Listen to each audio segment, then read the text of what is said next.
Happy Tuesday, everyone. So I hope you had a great Easter. I know it was probably very uncharacteristic, um, especially, I mean, I don't know if you were able to visit with your families or extended families at least, so who knows. But yeah, hopefully it was nice. With that said, uh, we're going to begin. Oh, but I have got an announcement to make, or two announcements. So first of all, apparently you need to press like finished or whatever after you watch this video, or after you watch any of the videos. That's the only way it comes up as completed. So please make sure, like if you're watching the videos, to hit completed or whatever it says after that. I was unaware that that needed to happen for it to come up as completed. Next announcement. We're going to be having a test probably next Monday or Tuesday. This is a huge chapter. It's something like, let's see, I think it's about 40 pages long. Or maybe not quite 40 pages, probably 30, 35. So it's a pretty big chapter. There's going to be a lot of stuff. I would focus before I can make the test, or I mean, I'm going to communicate to you like study guides and stuff, hopefully. So if you want to get like a head start, I would just start reviewing some of the vocab and going through your notes from the beginning of the chapter, because that was a while ago. Okay, so we're going to start on page 143. The perfection of the Mosaic Law. Okay, so this is the second part of the Sermon on the Mount. And as I think you all know now, based on the answers to your questions, Jesus did not come to abolish the law. Instead, he came to fulfill them, or the prophets. He came to fulfill them and the law, to perfect the law. So when Jesus, so the second part of this Sermon on the Mount is Jesus kind of restating several commandments, but putting them within a context of love. So by doing this, Jesus is taking the commandments to a new level. I think a much more difficult level. So rather than a list of prohibitions, he gave the commandments as positive affirmations of love. And we're going to see some examples of this shortly. So this distinguished Christ's commandments from that of the Pharisees, who were very well educated in the details of the Mosaic Law, but were oblivious to the spirit of it. Now, one of the things that Jesus often said to the people was, "It was said of old," or, "But I say to you." Now, with this table, we can see, this table at the bottom of page 143, we can see that these are not instances of Jesus like crapping on the Old Testament or the Old Law. Instead, he's elevating them, like he's taking them to another level. So, like you see, the law of Moses, you've got "you shall not kill," but Christ under Christ's law of love, reconcile with your brother. Next, "you shall not commit adultery. Do not look at a woman lustfully." And he goes on to say that. Let's see, I think he says, if I remember correctly, that anyone who looks at another with lust in his heart is committing adultery. So I mean, that is taking it definitely to a whole nother level. Law of Moses, divorce was permitted. Christ's law of love, marriage is permanent. Law of Moses, do not swear falsely. Christ's law of love, simply say yes or no. And so instead of saying like, "I swear to God that this is what happened," or whatever, or that I'll do this or that, simply say, yes, I'll do it, or no, I'll do it, or I won't do it. Then an eye for an eye versus turn the other cheek. Love your neighbor, hate your enemy, then love your enemy. So all of these are great examples of Jesus perfecting, not like banishing or abolishing the law of Moses, but perfecting it and elevating it. Because, let's look at the first one, you shall not kill, versus reconcile with your brother or sister. And so instead of, obviously people are murdered for a variety of reasons. But by reconciling, like if you get angry with someone, so let's say there's some drama going on in your class amongst your classmates or whatever, instead of like harboring a grudge, you reconcile with that person.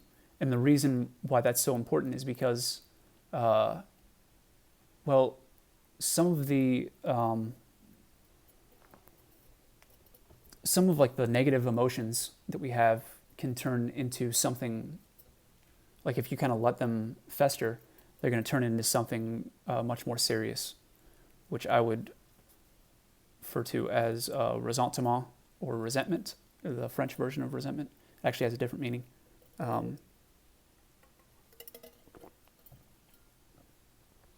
And it's like a poison of the soul. So like by letting that stuff kind of fester in you, it's gradually like poisoning your outlook, your soul, and your relations with other people. Okay, so perfecting the law, Jesus is perfecting the law, the Mosaic law, through his, and Mosaic law means law of Moses, FYI, and that is through his message of love, which is an unlimited love of God and neighbor. So that's what we're all called to strive for, that perfection that Christ calls us to. We can't do it by our own effort, but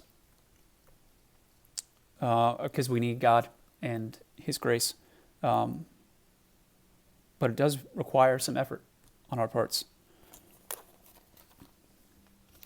Next page, motivated by love / purity, purity of intentions. All right, this is the final part of the Sermon on the Mount. Clean canteen.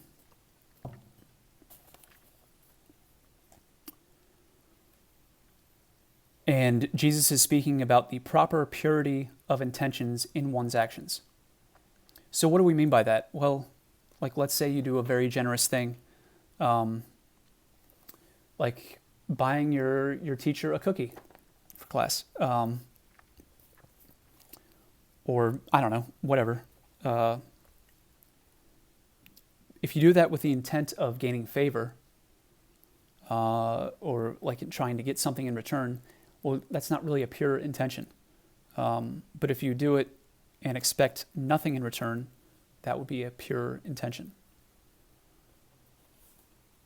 And as the book says, performing good deeds, not merely to fulfill the law or win praise and admiration of others, but simply for the love of God and neighbor.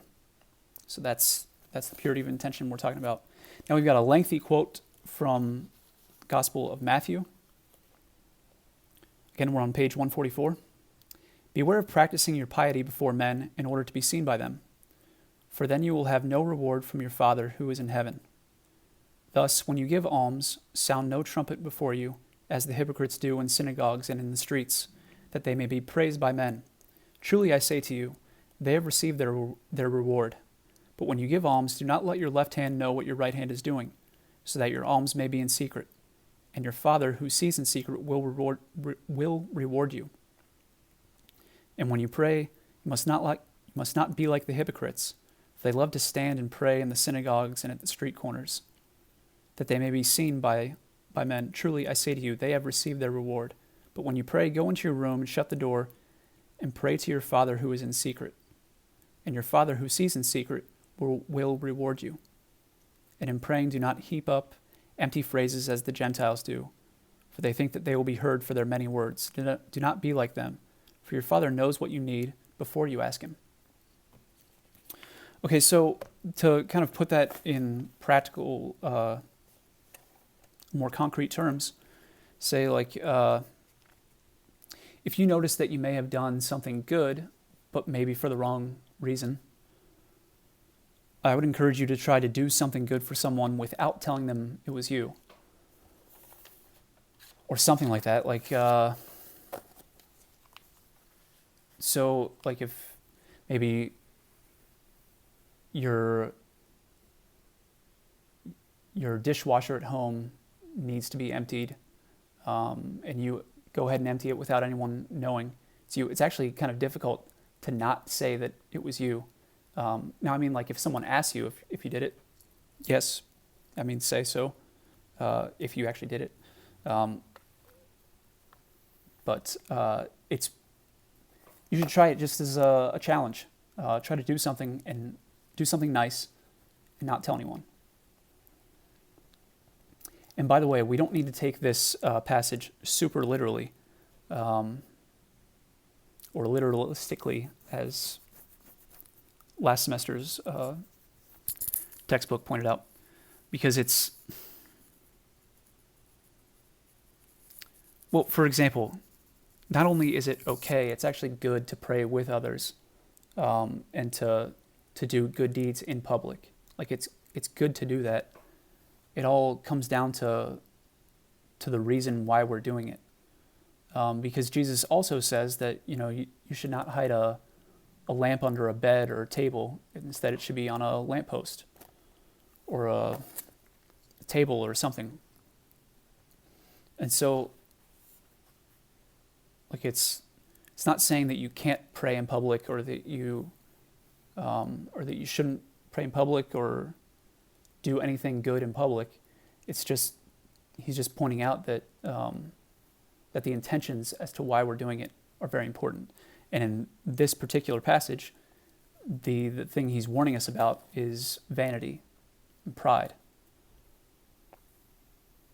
Doing something good so everyone can think that we're great. There's a hilarious Curb Your Enthusiasm episode kind of about this. None of you probably watched Curb Your Enthusiasm, but it was by Larry David. He was the co-creator of Seinfeld. So there's this episode where he donates a lot of money, and he I can't remember like what he donates the money for, but they end up naming a wing of this building after him. And then so they're having this party, and someone else donated a bunch of money but did so anonymously. And it turns out that it was Ted Danson who did it, but Ted Danson said just put anonymous, but then he ended up telling everyone that it was him. And Larry David didn't realize that like anonymous was an option, and so it's very funny. It's very comical. It's probably one of my favorite episodes of that show.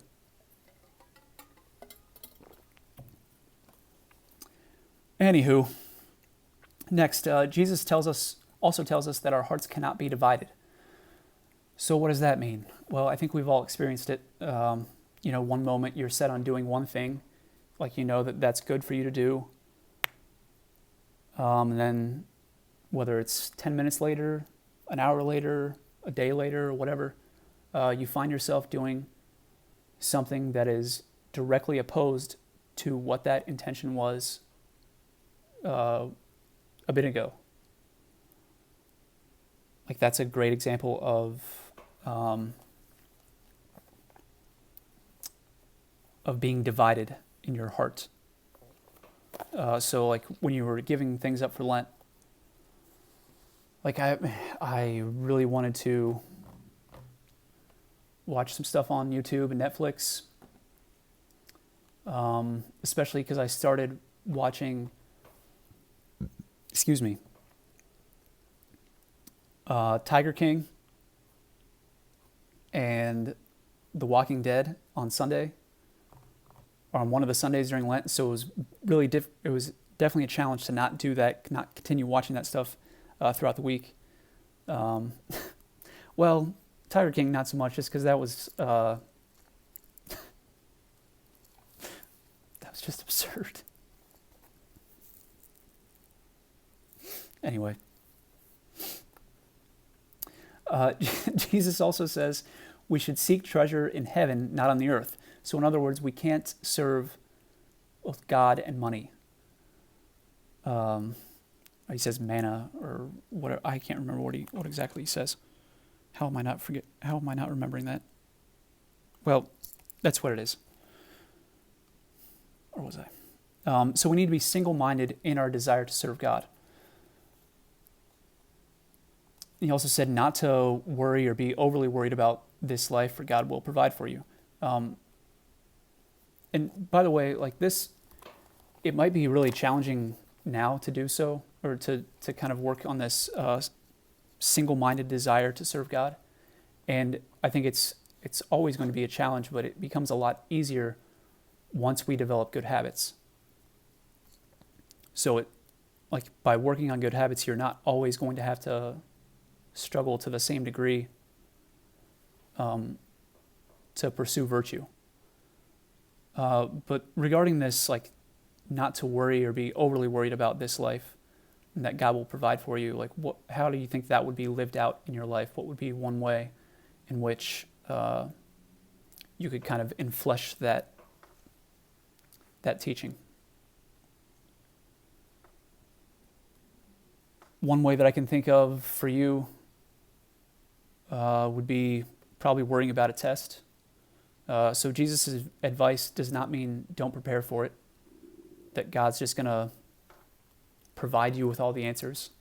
It means prepare for it, but don't act like it's going to be the end of the world if you bomb it. Like if things of this world are having a huge impact on us emotionally, it usually means, or it's usually a pretty clear sign that our priorities or value hierarchy is disordered. So one example I can give you of that would be, I don't remember what year it was. One year the Steelers lost in the AFC Championship against the Patriots. And that was before Spygate was made public, which I'm maybe a little salty about. And I was just furious, devastated about it. Then a couple years later, a similar thing happened, and the Buckeyes got destroyed by Florida in the national championship game for football. After we returned the opening kickoff for a touchdown, then those idiots hurt Ted Ginn in celebrating, and then we got blown out after that. That was felt terrible. And I think that's really when it hit me that, like, wait a second, this is a football game. Like, there's no reason for this to have that much of a hold on me, at least on my emotions. It's like, I just realized it was silly. And so since then, I've worked on becoming more detached from sports. And I think that I'm doing actually pretty well with that.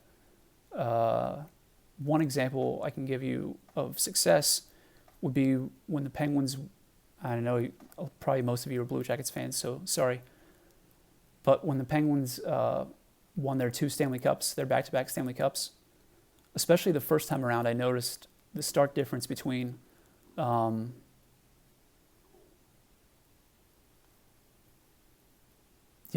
that over-attachment versus a sober relationship, like a nice, healthy level of detachment.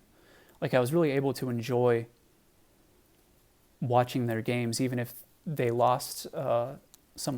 Fortunately, they didn't. They won more than they lost. But still, I think it's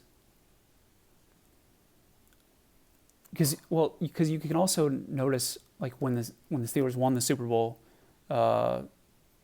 in 2006, in 2000 and in 2009 or 2010, whatever, it was around there. Like, yeah, you can feel like absolutely elated. Like when the Buckeyes won the national championship, you can feel absolutely just elated, so joyful. But it's almost like it's a really intoxicating thing. Like when the Buckeyes won the national championship, I was, again, I had a more, it was just joyful. Like I was able to appreciate watching them play.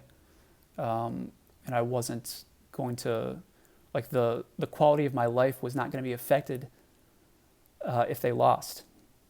Like just having that kind of understanding of it. Sorry, that was a kind of a long tangent. So let's get back to the book. So Jesus brings all this home when he tells the young guy who asked him what he needed to do to inherit eternal life, because the young guy had followed all the commandments, and so Jesus ended up telling him, "Go sell what you have, give it to the poor, come follow me." And that's the essence of Jesus' call to us, really. Put away our attachments, grow in detachment, and follow him. Like it doesn't mean that all of us have to completely sell all of our possessions or give all of our possessions to the poor or whatever. Because, there are some vocations call for that, but some don't. Like it would be foolish for me to give away a lot of my books because, well, I continue to use them for class and for continued learning. So like that would not be fitting for my call to follow Christ, because my particular vocation has to do with education, and not only your education but my own education. Like I want to continue learning, so I'm going to continue to read and purchase books when it's clear that I should. So again, it's not saying like you have to give away everything,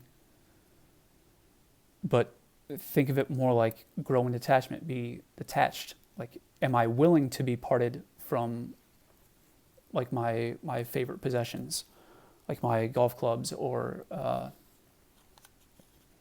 my books, whatever it is that you value, that you cherish? Like that's kind of the answer that you need to have. Like, would I be willing to do so if I was called to? And if you're not willing to do so, that means, well, you probably have an unhealthy attachment to it. Okay, so the rich young guy, he went away sad because he had many possessions. So we've got to be detached.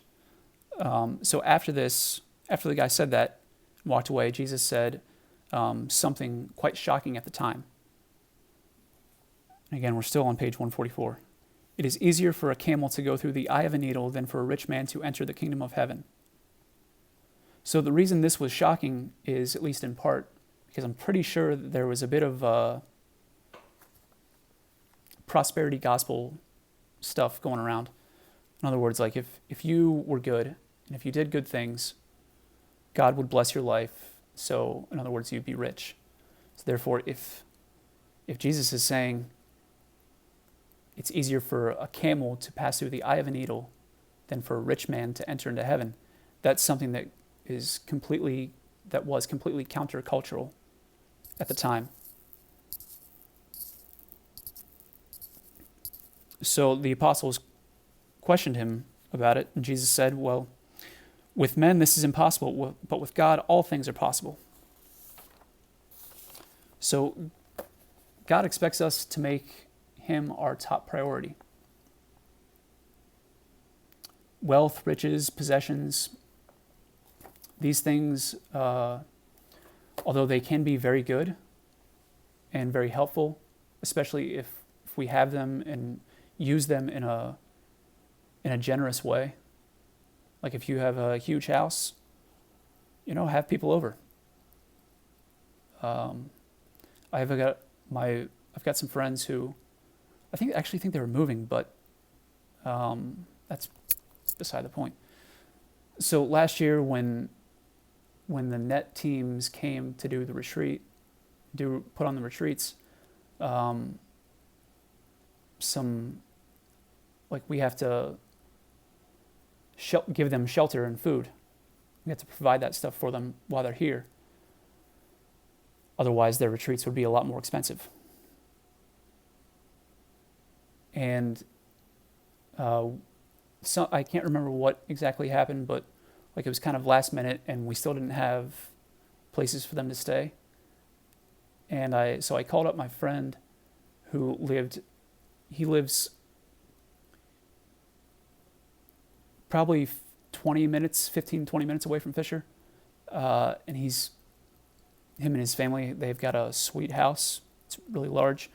And they, when I called him and asked him, well, they were like, him and his wife not only said that they could house a couple, they were willing to provide food and a place for them to sleep for the whole team.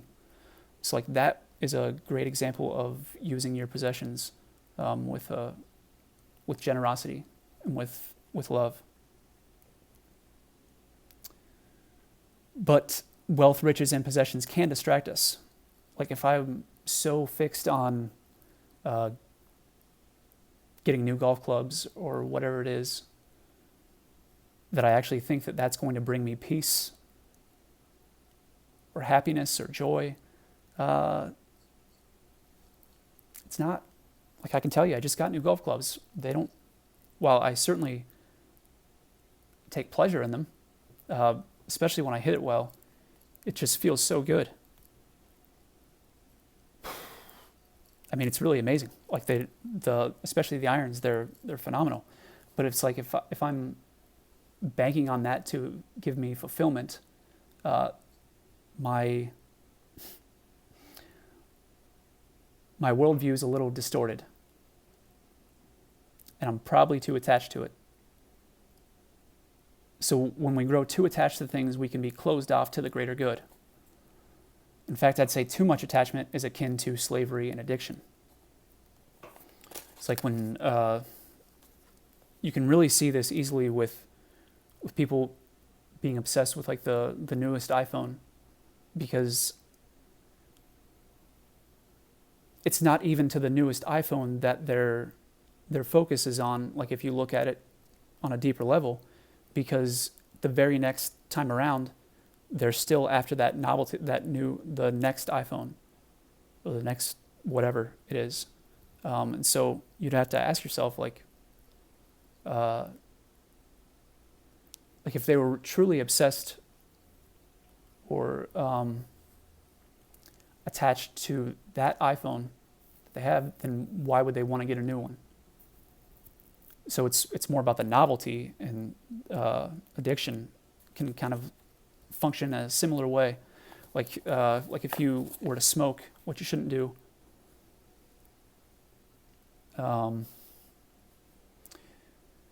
It's going to start off probably kind of nice. You're going to get a nice little buzz, but then before you know it, you're going to have to smoke more to get that buzz. And then before you know it, you don't even feel the buzz anymore. It's gone. And you're smoking a pack a day or 2 packs a day, and you don't even get any feeling. You're just smoking or vaping, or whatever you guys refer to it as now. I don't know. Yet you're only doing it so that you won't feel agitated, because that's what happens. It sucks. I've been there. I used to smoke pipe tobacco. In fact,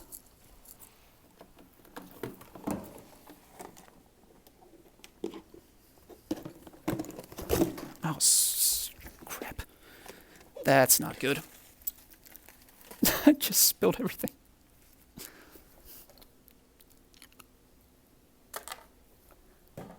Yes, this is my pipe, or one of my pipes. The other one's a Gandalf style. It's very long. Oh, man, I'm going to have to vacuum.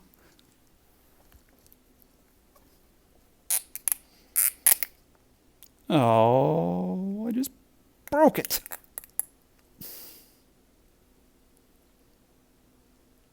That's the other one that I just broke.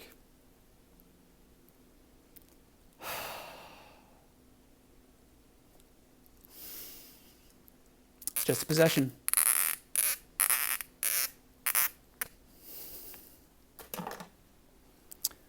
Although that does irritate me greatly.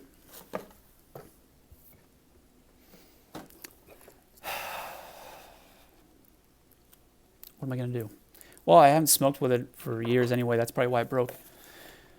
Anyway, all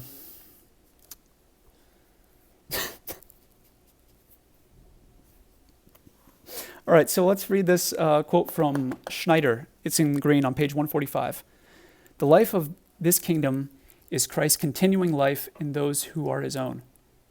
In the heart that is no longer nourished by the vital power of Christ, the kingdom ends. In the heart that is touched and transformed by it, the kingdom begins. The roots of the indestructible tree seek to penetrate into each heart. The kingdom is one. It exists solely through the Lord, who is its life, its strength, and its center. So he actually brings up a really useful, helpful image here, that of roots. Like if you think about your attachments as roots, and I've brought up the ivy analogy with you, I think. Like and ivy is just it's a great example because ivy can like choke out everything. And it's really quite a fascinating plant or vine or whatever. Because in the beginning, like its roots are so microscopic and they're pretty easy to pull off. But then like as it continues, those, like if you're trying to get rid of ivy that has been there for years, like you're probably not going to be able to take it off the thing without whatever it's attached to, without, at least in part, destroying what it's attached to. So if you think about your attachments like that, then you can see that that like the more attached we are to things, the more those attachments will choke out other aspects of our life, especially our faith. And so that's a very important thing to keep in mind. Let's stop there. So probably tomorrow or Thursday, I'll post a lecture over the rest of the chapter, which you're already supposed to read. And we'll probably have a test. Yeah, we will have a test next week. It's going to be through Google Classroom. I need you to, if any of you don't have your Chromebooks, you need to tell me, because we're going to do it so, at least I'm planning on doing it so that it's going to be done through your Chromebook, but you have to like, no one else you won't be able to even see the test or sign on to the test if you don't have a Chromebook. So you need to let me know if that doesn't work for you. We can work something out if that's the case. Okay, so have a lovely evening. Happy quarantine. And hopefully I'll see you soon.